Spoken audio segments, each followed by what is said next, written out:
इसके अलावा आर्सेनिक का ताल्लुक गुर्दों से बहुत है। गुर्दे की जो झिल्लियाँ हैं उनको अगर तेज़ाबी मादों की वजह से नुकसान पहुंच जाए तो उससे बाज़ दफ़ा एल्ब्यूमिन आनी शुरू हो जाती है।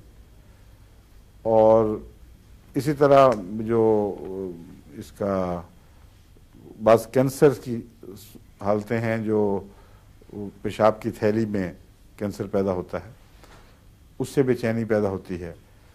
गले के कैंसर में भी आर्सेनिक की अलामत पाई जाती हैं। बहुत से कैंसर्स में आर्सेनिक की अलामत पाई जाती हैं।